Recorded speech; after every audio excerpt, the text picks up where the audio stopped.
All right, as I said, welcome to track one. And this is the 1 o'clock talk, as you well know. And we have Colby Moore. He's going to talk about Satcom hacking. He reportedly found some vulnerabilities in some satellites.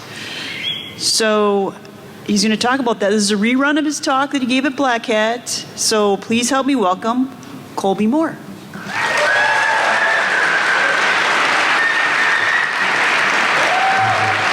Thanks, guys. Good afternoon, DEF CON. Thanks for coming out. So today we're going to talk about spread spectrum signals and hacking the Globalstar simplex data service. But first, who am I? I'm a mechanical engineer that loves computer security. I'm currently working at SYNAC on the R&D team. I got interested in satellites and radios a long time ago when I got my ham radio license. And yes, ladies, that's my call sign. So radio me. I'm single. So what is this company, SYNAC, that I work for? Basically, we're a new spin on security for the enterprise. We have an army of vetted security researchers out there, and they hack our clients on a bounty basis for pretty crazy payouts, in my opinion. So if you have spare cycles and you want to make some money, come join our red team. If you guys are concerned about security in your enterprise, come talk to us as well. But anyway, a little introduction here. Why am I doing this? I wanted to try something new, and I was pretty frustrated with kind of the lack of diversity in the talks lately. Satellites are kind of the ultimate hack, and there seems to be one satellite hacking talk just about every year. But often they're kind of theoretical, so I wanted to try to do something a little bit more concrete. So I've been doing a lot of location-based privacy research at SYNAC, and so location monitoring satellites seemed like a good fit. Bottom line, I want to take a stab at something different and hopefully inspire some collaboration on future research in this unexplored area. And I'll be releasing some tools after the talk, so hopefully we can collaborate a little bit. So what are we going to learn? We're going to talk a little bit about RF signals and modulation, about what is spread spectrum. We're going to select a target and reverse engineer it, and hopefully exploit it if everything goes well. And the goal of my research here is kind of do it for less than $1,000. It started as kind of a side project. I wanted to do it on the cheap. So hopefully you guys will be able to do it too. There's quite a bit of material to cover, as they mentioned, but I'll zip through it. But slides will be online. If you guys need to look at it later, you can email me, whatever. All right, so prerequisites. My intent is to keep it pretty high level at first, but with enough detail to get you guys started. Really all you're going to need is a high school mathematical knowledge to start taking a look at this stuff. So for you guys that came to Patrick and my talk last year, you know we like to define some key terms up front. So here we have the term, the Vegas interpretation, and then its hacker meaning. So here for a chip, it's a pulse of a spread spectrum code, not a poker chip. Coverage, we're not referring to the size of your bikini. It's the area in which the satellite service is available. Recovery, I'm sure you guys are recovering this morning, but we'll be recovering an unknown PN code, a spreading code from the signals. And a bent pipe, it's not a normal pipe. It's it refers to a type of satellite system that repeats the data when it's sent up. It comes right back down. And then sampling, I'm sure you guys did a lot of sampling last night, but we're just going to be recording a signal digitally. So targeting, how do we choose our target? And there's a lot of potential targets out there. This doesn't even cover them all. But picking the right one was key. Do we go commercial? Do we go military? Bottom line, the technology needed to be consumer accessible and cheap. We're just going to do this as a side project. But I wanted something that would be popular and have a really high impact. We want any vulnerabilities we find to be, worthwhile. So I was familiar with Globalstar's Spot line of consumer products. I use them when I'm out backpacking, and personally I think they're pretty great. They make asset trackers for tracking your car or your yacht, and personal locator beacons to call for help when you're lost out in the wild, or your ship sinking at sea or something like that. So I started looking deeper into the tech, and it turns out that the commercial offerings use the same technology as the consumer tech. So basically you could buy a $50 dirt cheap consumer device for research, and the research would translate directly to all the enterprise devices out there. And not to mention anything found is going to be high impact because it's pretty widely deployed. So where is this technology used? Really it's used everywhere. It's designed to be integrated anywhere you need low bandwidth off the grid communication. Most interestingly, it's heavily used in SCADA systems, big gas and oil operations, military, and predominantly asset tracking. Think shipping containers, armored cars, expensive things. So all this tech operates on what's called the simplex data service. And how does that work? In the case of asset trackers, devices can also send back arbitrary information as well. The tracker gets its location from GPS satellites, and then it beams that data and some other metadata up to the Globalstar satellites. And that simply repeats the data back down into the Globalstar ground station, which interprets the data packets and forwards the data on over the internet to Globalstar's backend infrastructure or to the customer infrastructure for processing. I kind of liken this to, think of it as SMS for the satellite world, just really small, concise messages. So the Globalstar system is a series of low Earth orbit bent pipe satellites. And the way a bent pipe satellite works is that whatever signal goes up, it simply repeats it, shifts it to a different frequency, and sends it right back down to be received by the ground stations. And this keeps the cost of the satellite low and future usability really flexible. But notice the data link is one direction, simplex, the simplex data network. So how the heck is that reliable? Well, it turns out that each data packet is sent multiple times to ensure successful transmission. So what's the deal with these ground stations? Turns out there's hundreds of them all around the globe, and they handle the reception of the satellite data. There's also two main control centers. One's in San Jose, California. I forget where the other one is. But they're in charge of operating the actual satellites and positioning them and such. So here's the coverage map from Globalstar's website. And you can see that there's patches with no coverage out in the ocean, down in Antarctica. And that's because there's no ground station there to submit, to receive the data from the satellite. Each ground station provides up to a couple thousand-mile window radius for reception. So you can see down in South Africa, there's this nice blob down there. They actually just added this one maybe a couple months ago to get coverage down there. So before I start working, I always like to do a little bit of groundwork just to get the idea of a client's general security posture. So I had to look at their website, and I was having issues signing up for an account and logging in. And I tried to log in, and it looks to me like potential SQL injection. So I'm getting that warm, fuzzy hacker feeling that this is going to be a fun target to hack on. And so as I'm digging a little deeper, it turns out the data from the ground stations appears to be forwarded to clients over FTP and HTTP. Yeah, there's no S on there. So maybe it'd just be easier to sniff this data over the internet, but we're going to try to do it over the air just for the hell of it. So things are looking pretty good in general for finding some sort of bug. So let's dig deeper into the actual satellite system itself. But where do we look for information on Globalstar's hardware? Of course, Google, I think we all do it. But the FCC database turned out to be like the best wealth of information. If you have a RF transmitting device in the US, you need to register with the FCC to make sure you're not stepping on anyone's toes. There are a lot of academic papers on Globalstar as well, and I found a lot of integrator spec sheets, company proprietary information that was just kind of left out there. So that helped a lot. But I wanted to make sure someone else hadn't already broke the system. So I looked for some prior research. It turns out Travis Goodspeed looked at the Bluetooth protocol of one of Globalstar's devices a while back. Really cool research. And then Natrium42, some guy on the internet, maybe he's here, looked at the GPS to microcontroller interface on board an old Spot personal locator beacon. But I wanted to dive deeper. This was all great research, but it didn't really deal with the device to satellite communications. So again, looking at the FCC database, a chip called the STX3 kept coming up and being referenced.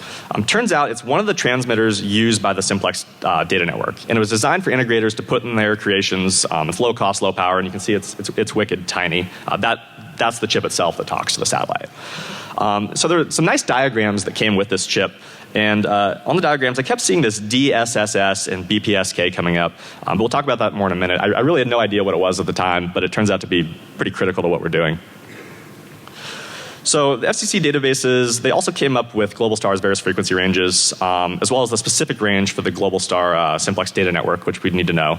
In this case, the devices we're looking at operated around 1.6 gigahertz in frequency. So I kept digging, and I found this leaked manufacturer spec sheet from a company called Axon. They used to make transmitter chips for the Globalstar simplex data network. And it referenced all these parameters that I couldn't help feel like were important, but I had no idea what they were. So of note, let's see what it says here. We see that DSSS again, and something called a 255 chip PN sequence at a rate of 1.25 megachips per second, and then reference to a data rate of 100.4 bits per second. After a little reading, it turns out these are parameters for a certain type of spread spectrum modulation, but we'll talk about that more in a minute. So before we talk about spread spectrum, we need to have a basic review of waves and modulation for those that aren't familiar. So remember that radio signals are transmitted on radio waves, and data is encoded on waves by modulating various parameters of that wave. Remember that waves have three main characteristics that we can modify. They have the wavelength, essentially the frequency, how many cycles per second the wave moves, and the phase, the position of the wave relative to a fixed point, as well as the amplitude, essentially the height of the wave.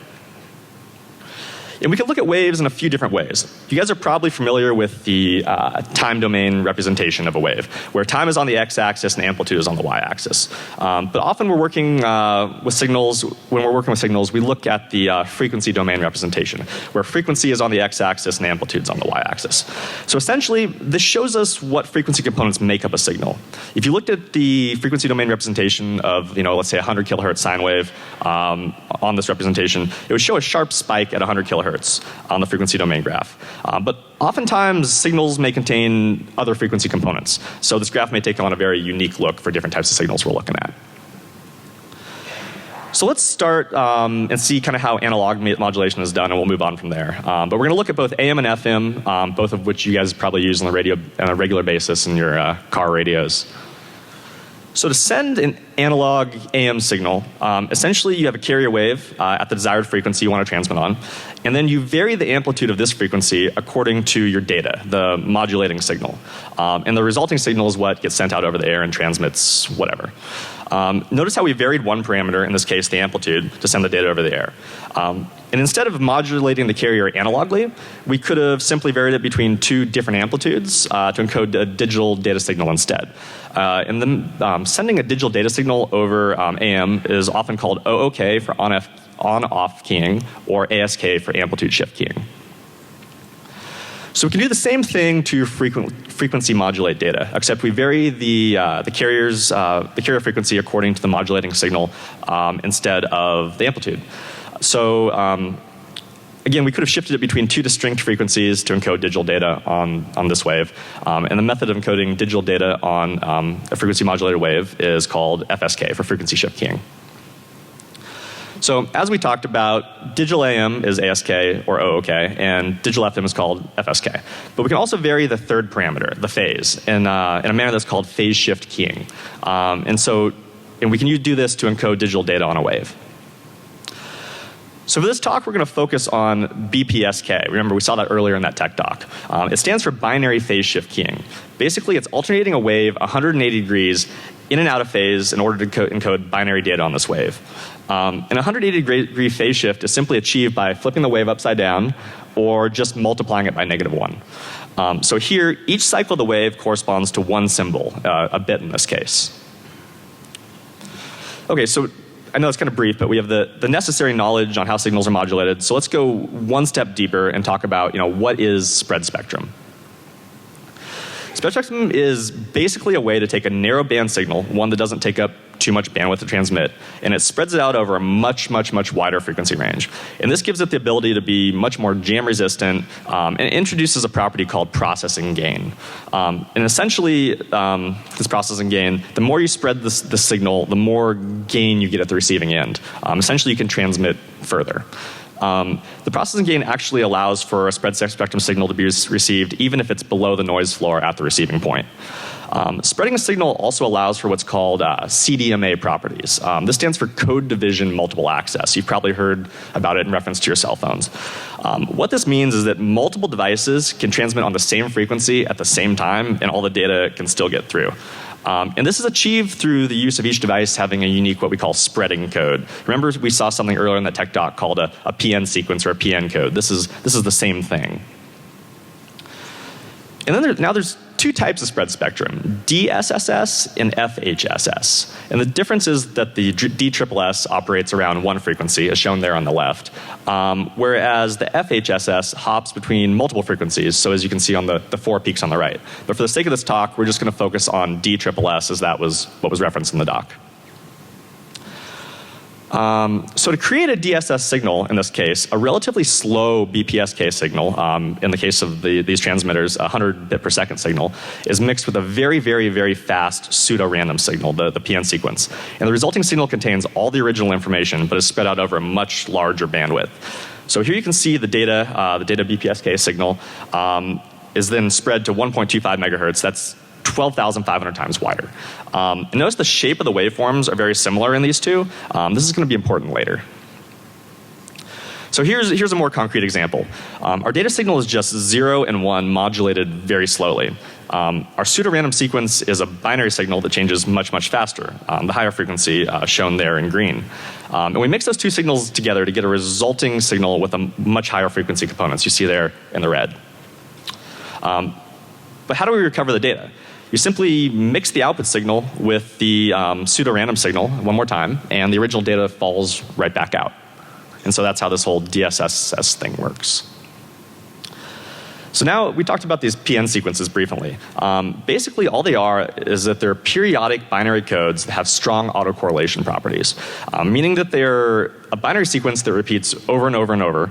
And just as an interesting piece of information, if you guys end up trying some of this at home, they're commonly generated using linear feedback shift registers. So for this research, we're going to look at a specific type of PN sequence called an M sequence. Again, we saw that in the original spec doc. And what's interesting about them is that they correlate strongly with themselves at a phase shift of 0, very, very, very poorly at any other phase shift. So let's take a look. Up there on the left, we're comparing a very short M sequence, 0, 0, 0, 1. And we're comparing it to itself. And at a phase shift of 0, it has a perfect correlation of 4. But if we shift it once to the left, the correlation goes to 0 and stays at 0 until we bring it back into phase. This is nice because it makes searching for this PN sequence and any other signal very easy. We just look for it using correlation. So this spread spectrum stuff is simple in theory, but it's really more difficult in practice. In theory, you simply mix the signal being received with the appropriate PN sequence, and the data signal will emerge. But in a perfect world, our transmitter and our receiver are going to have, they're going to be tuned, not going to be tuned to the exact same frequency. So we need to accommodate for this frequency differential somehow. Also remember that if the PN is not properly aligned with itself in the incoming data, it won't work. You'll just get a garbage signal out. So we need a way to phase align the PN sequences. So keep thinking on how we might do that, and it uses those autocorrelation properties we talked about just a second ago. All right, so we've kind of got a little rough idea of the theory, but now to put it into practice, we need to actually build some hardware and do something. So to do this, I use software-defined radio along with Python and GNU Radio to write all my code. And I also needed an appropriate antenna that I ended up getting off of eBay. And so for those that wish to try this at home, just know that Global Star antennas are left-hand circular polarized. So it's a specific type of antenna that you'll need to look up. But that's a little bit out of the scope of this talk. And for those of you who are familiar with RTL SDR, the really cheap software-defined radio dongle, unfortunately you won't be able to use it for this. It doesn't cover enough bandwidth. So I use the USRP B200, a great board. You get it for about $600. And I think a lot of the other SDRs on the market work just fine. So we also needed a low noise amplifier for receiving some weak signals and supporting cabling and voltage regulators to supply it. I got this LNA off of a company called Mini Circuits. It was $150, so not too bad. So at this point, I packaged it all up into a box because these things are pretty fragile, and hackers are clumsy, or I'm clumsy, and I didn't really want to break the hardware. So anyway, I mounted the antenna on the outside of the box so we can take this thing places and aim it at things. I had it up in my Black Hat hotel room, was aiming it over at McCarran and sniffing up data from the airport. So we'll get to try that out. All right, so how does this hardware work? Essentially, the software-defined radio, it listens for radio waves, which are analog coming in, and it converts them to digital data that our computer can process. And it does this by taking samples of the wave. So this guy named Nyquist back in the day came to the realization that while sampling, you need to sample it at least twice as fast as the signal's highest frequency in order to accurately reproduce the signal while sampling. A real world example of this is that the human ear can't hear frequencies higher than 20 kilohertz.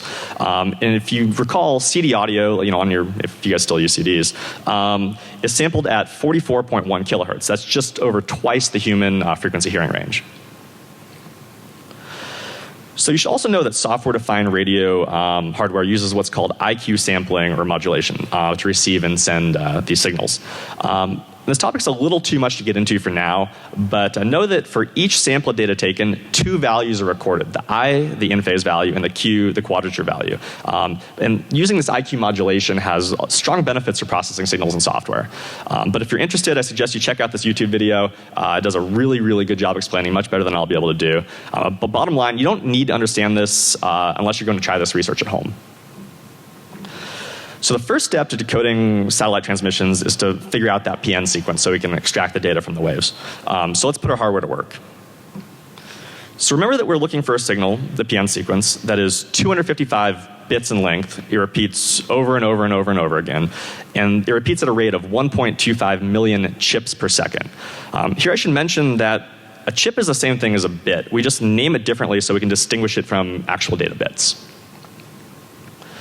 So now, interestingly enough, we can treat a DSSS spread spectrum BPSK signal the same as we treat BPSK. So check out this graph. It's kind of hard to show, but we can see that the BPSK signal above shifts the wave at its transition, but once every several wave cycles. The DSSS BPSK signal shifts the wave much, much, much faster, but in the same way as the BPSK signal. So this means that we can use an ordinary BPSK demodulator to receive the spread data. Now, the downside of doing this is that, receiving the data this way, is that we don't receive any of the processing gain benefit we talked about from spreading a signal. So this technique only works over really short distances, but it's perfectly legitimate. So I was able to do this, across the room, maybe 100 feet away. So to accurately receive the data, we need to set our hardware to sample the data correctly, and we have to meet a few different criteria.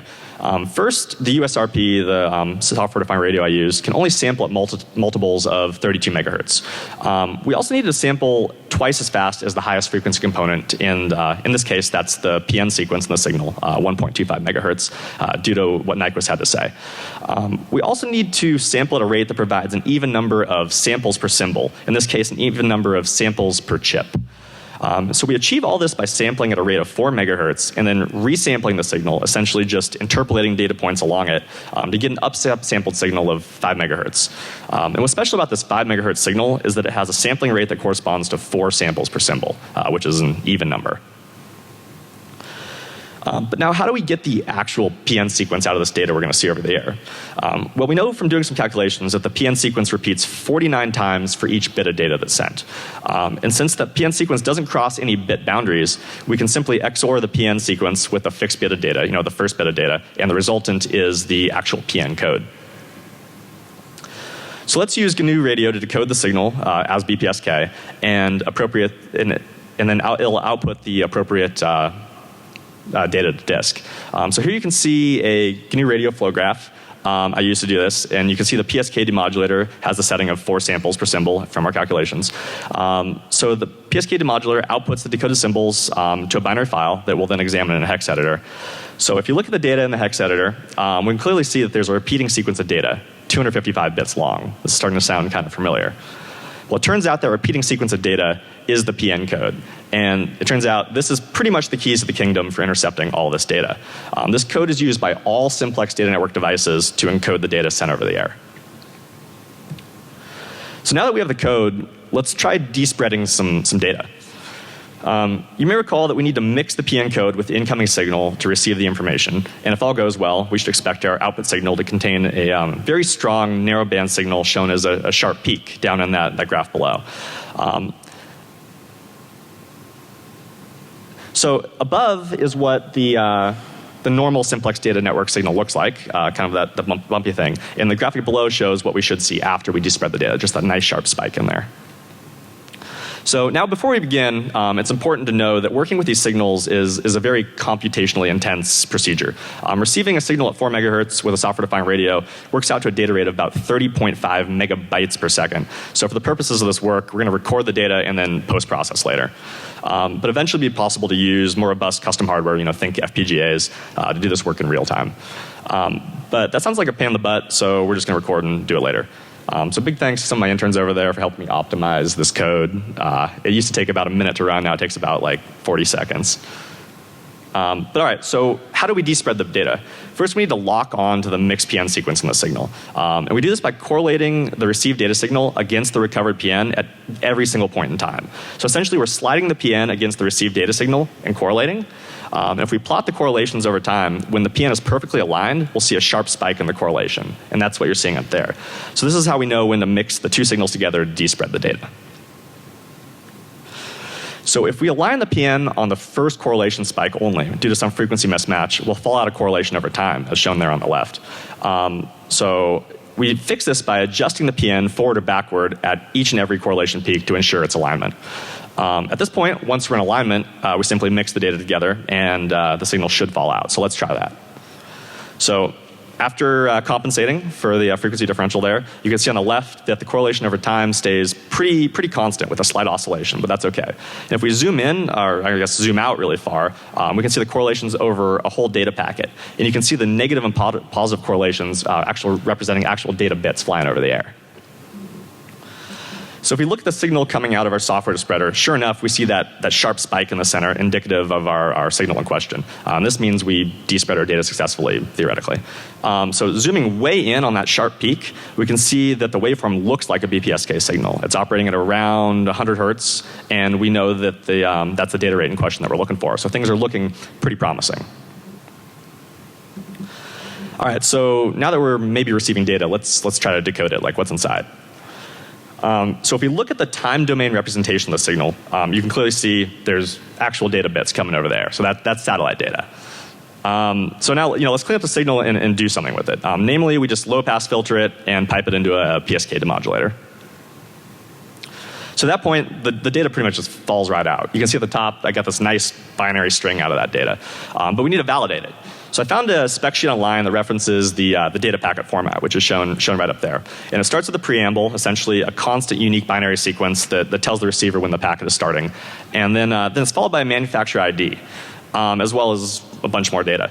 So if we convert that manufacturer ID set of bits to decimal, sure enough, it lines up with the ESN written on the back of the device. So I'm pretty sure that means we're doing something right. So now the data packets also contain just about any information you want. And this is kind of up to the end integrator. But these devices predominantly are used to send location data in asset trackers. So everyone uses the same data format, so it can be ingested the same on the back end. So after extensive comparison, again, with some help of the interns, we figured out that bits 8 to 32 are latitude and 32 to 56 are longitude. You simply convert those binary bits to decimal and multiply it by a degrees per count value, and that'll give you the actual latitude and longitude. So I've kind of got a snippet of the code there. It'll be all online later if you guys want to kind of craft your own packets. We'll talk more about that. So the data packets also contain a checksum. Long story short, we figured out how to calculate the checksum, but this means not only can we validate packets, we should be able to create our own. And from what we saw, the comparison, and the devices we looked at, there was no encryption, no signing, or no other protection. So theoretically, we can inject our own data back into the satellite network. So now recall that we're doing all this interception here on the data uplink from the device to the satellite. But due to the bent pipe nature of the Globalstar satellites, the data on the downlink is exactly the same as the data on the uplink. So except we just need to compensate for a few other things like Doppler shift and multipath interference. So this is a kind of avenue for future research if any of you guys are interested in helping out. But essentially with a bigger dish, a little better hardware, we can start receiving a ton more data doing the same method. But all right, so now we figured out these data packets. Can we inject it back into the network? So warning, seriously, don't transmit on Globalstar's frequencies. It's probably illegal where you live, and it might interfere with critical emergency communications. Fortunately, the simplex frequencies aren't used for satellite control per se, so it's not like you're going to make it fly sideways or anything. But if you wanted to transmit, that's actually the easy part. So don't try this at home. Wink, wink.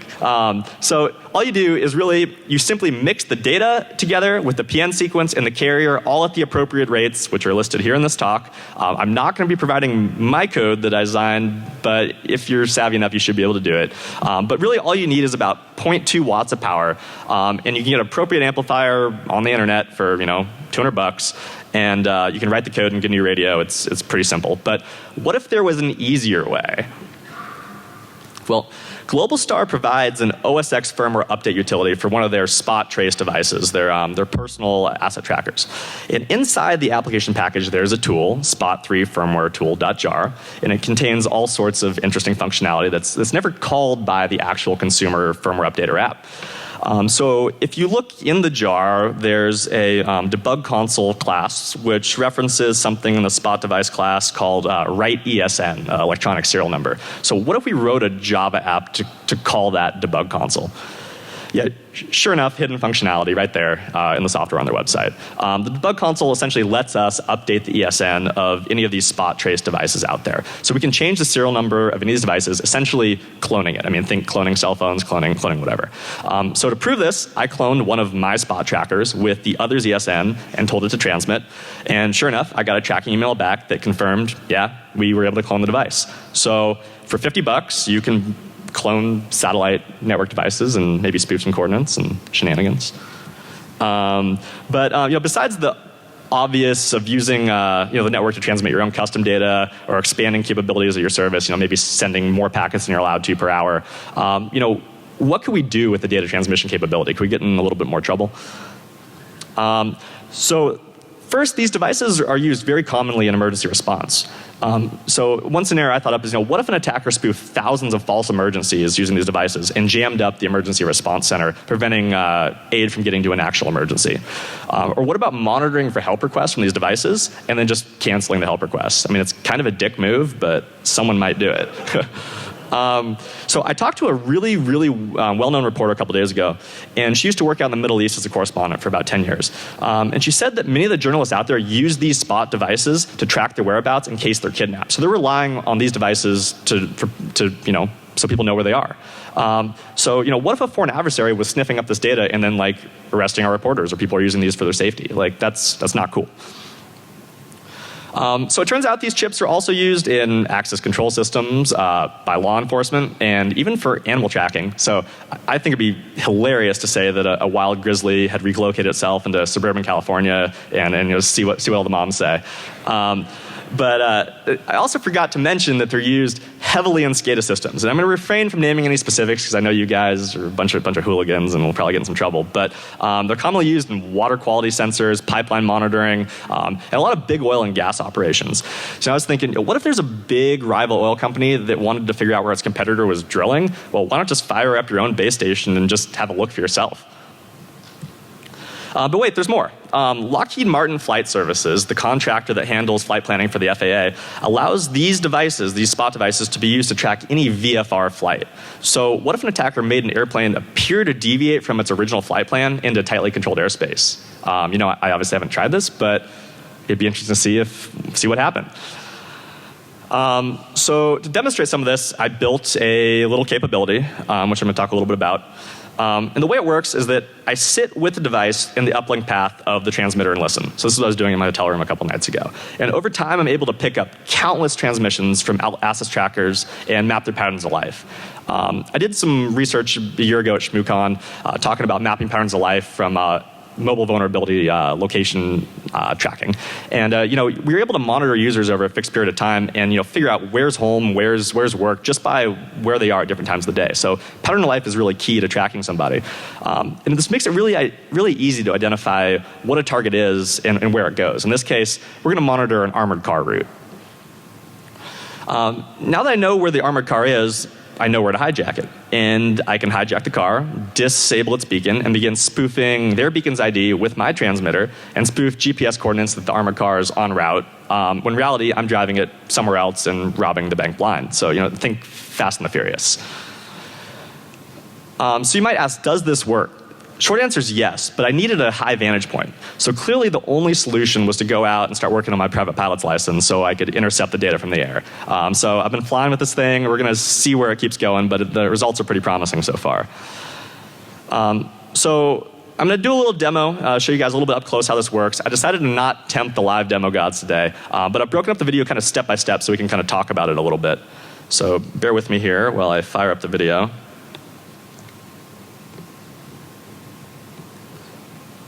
Is that up there? Full screen?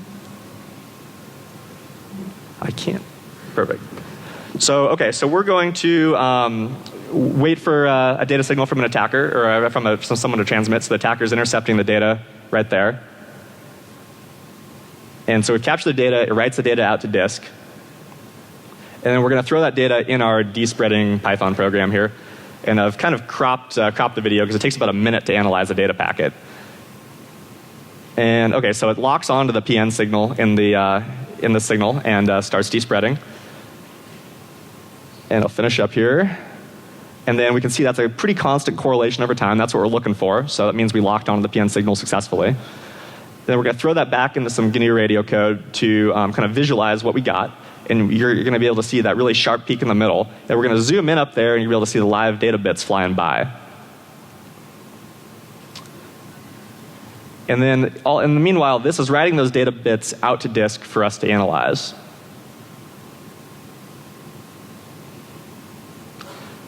And then we're going to go ahead and analyze those data bits. We should get the binary packet data out if all goes well. So there's the binary of the packet. Now let's throw that into the packet decoder and verifier. And we can successfully validate a packet and print out its parameters. So this code will all be online, as well as some more to dive into the actual user-specific data and translate that into a latitude and longitude. All right, so let's go back. Let's go back to the presentation. All right. So a couple conclusions, a few parting thoughts for you guys.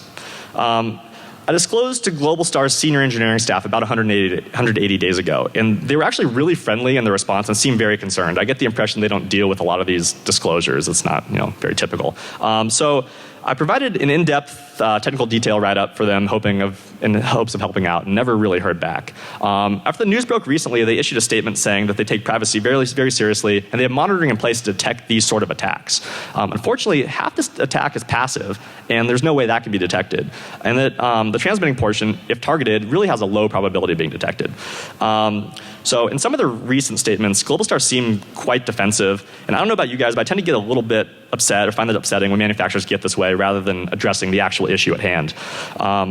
In my experience, these vulnerabilities are always discovered one way or another, and it's better to get them addressed sooner than later. Last year, I disclosed a bug to Grindr about being able to track their users through their mobile dating app, and they said it wasn't an issue and didn't patch it. And 6 months later, the Egyptian police got a hold of that bug through other channels and began using it to arrest gay men in Egypt. I really hate for these vulnerabilities to be used for bad, and I'd rather see that these get patched and that we're able to make these systems a lot safer for the end users. So I sincerely hope that Globalstar is serious about their statement addressing these issues, and I hope other manufacturers are paying attention as well. But I'm really looking forward to seeing the solutions or seeing what solutions come out of the community. Bottom line, there's still a lot of work to be done. I'm releasing my code on GitHub later. Apologies, I don't have it up yet. It's been kind of crazy here at the conference, parties and things. But it'll be up soon. And I'd love to collaborate on improving this whole system, maybe intercepting data on the downlink. So if any of you guys are interested, let's work on this together. I have a feeling we're only at the tip of the iceberg of seeing where this thing's used. So we're going to start seeing a lot of interesting things fall out. So if you're interested, help out. In conclusion, I still believe Globalstar makes a good product. But there's a couple takeaways. Remember that the aerospace products and satellites and airplanes, they have a long life cycle, and we're kind of stuck with them for years to come. And the way the Globalstar system is implemented, it's not really patchable or easily patchable. A lot of the devices don't support firmware upgrades, or they're so far out in the boonies that it's not realistic. So the best thing to do going forward is to add a layer of encryption on top of this existing protocol. And remember that obscurity is not security. Spread spectrum alone won't protect your data. And then for consumers, just assume someone can snoop in your data and act accordingly. I think we hear this a lot. And hold manufacturers to a higher standard. Demand security. And if not, demand to know how your data is being transmitted. And is it encrypted? If not, how so? So big thanks to the interns over there for helping out with testing and code optimization. Yeah. Thanks, guys. And then to Synac as well for funding this different, crazy research. But yeah, the code will be live later. Hit me up if it doesn't come up. But yeah, feel free to email me, tweet me. I know this is a lot to cover. I'm always happy to talk. So thanks for coming out. Questions, comments? We got 5 minutes.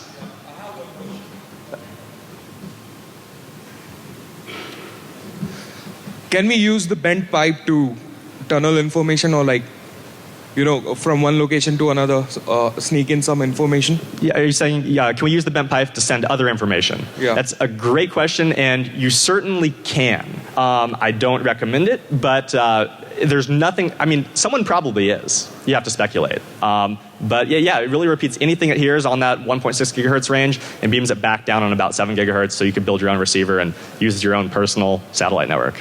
So, like, does it need to be on a particular protocol or like a packet structure, or like it transmits anything that it receives?